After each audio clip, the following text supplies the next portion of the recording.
Every time you ask an AI a question, every time you type a prompt, generate an image, or ask a chatbot to summarize a document, somewhere in a building the size of several football fields, a rack of servers processes your request. Those servers generate heat. That heat has to go somewhere.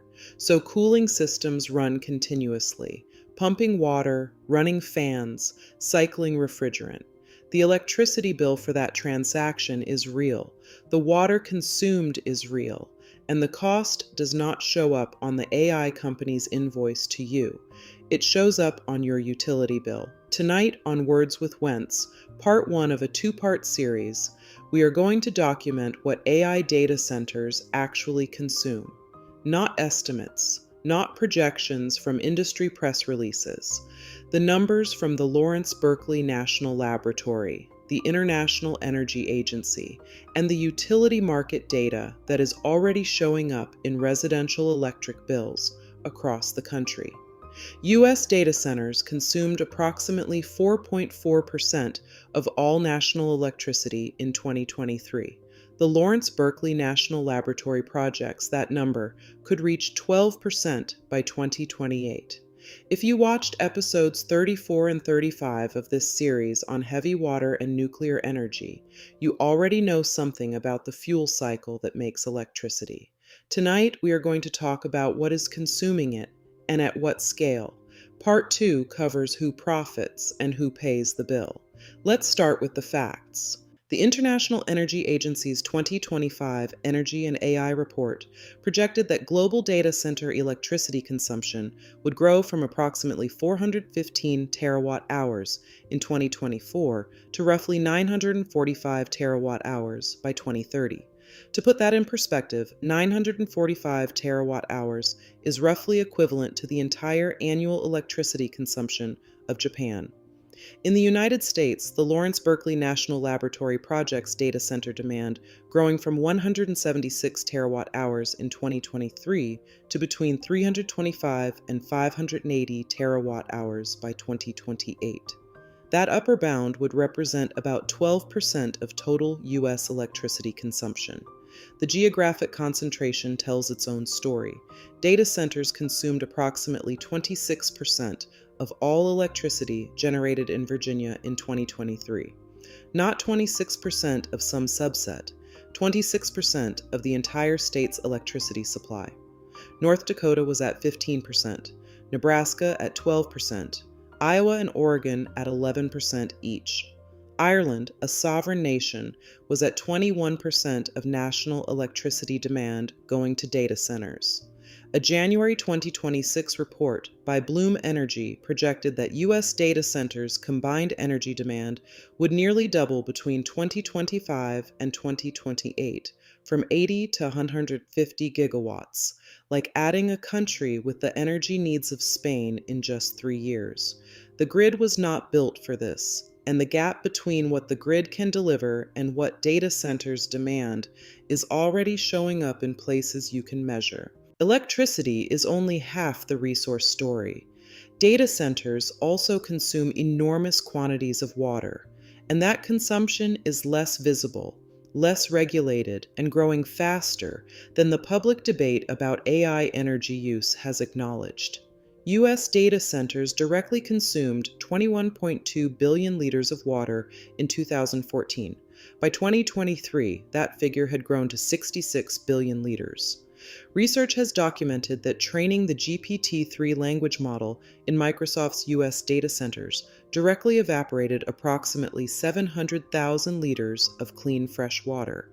That is one training run of one model, before the model was deployed, before it answered a single question from a single user. Google reported consuming 6.1 billion gallons of water across its data center portfolio in 2023. Microsoft reported 7.8 billion gallons. Hyperscaler water consumption rose 25 to 40% year over year in 2024 and 2025, and these figures represent only direct water use. U.S. data centers have an indirect water footprint of approximately 800 billion liters, the water consumed by the power plants that generate the electricity the data centers use. Texas data centers were projected to use 49 billion gallons of water in 2025. By 2030, that projection reaches 399 billion gallons, in a state already managing chronic water stress in many regions. In the PJM electricity market, which covers the region from Illinois to North Carolina, data centers accounted for an estimated $9.3 billion price increase in the 2025-26 capacity market. The capacity market is the mechanism by which the grid commits to having enough generation available to meet peak demand. When data centers add massive, constant new loads to the grid, the costs get distributed across all ratepayers in the market. The result: average residential bills in Western Maryland are expected to rise approximately $18 a month. In Ohio, approximately $16 a month. Baltimore residents have already seen bills jump over $17 a month.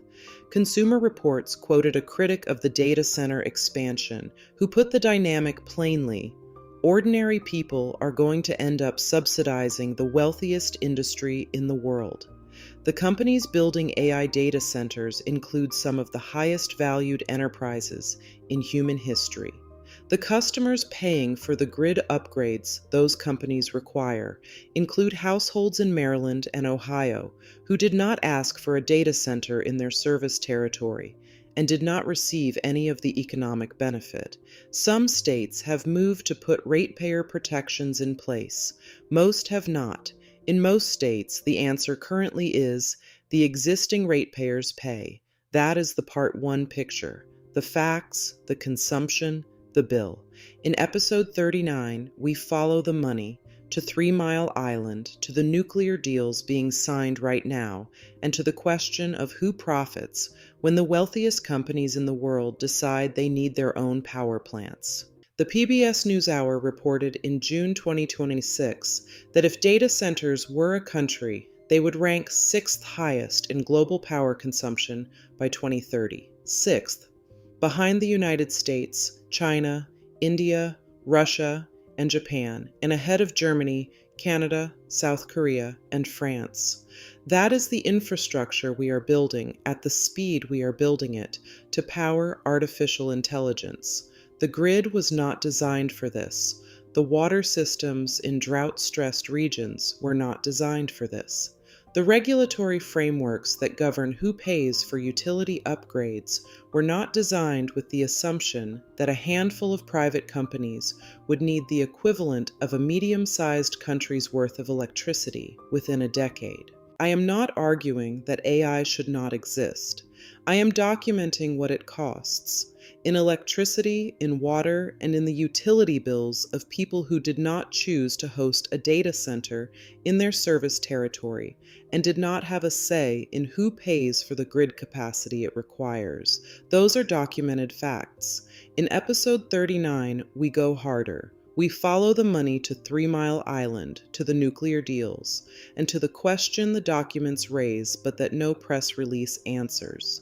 When the wealthiest companies in history become energy companies to power their AI, who decides how the cost gets distributed? The documents are in the description. This is Words with Wentz. Know your rights. Let the signal cut through the noise. Reading between the lines. Every story leaves a trace, unlocking time and space, finding truth with Wentz. Words with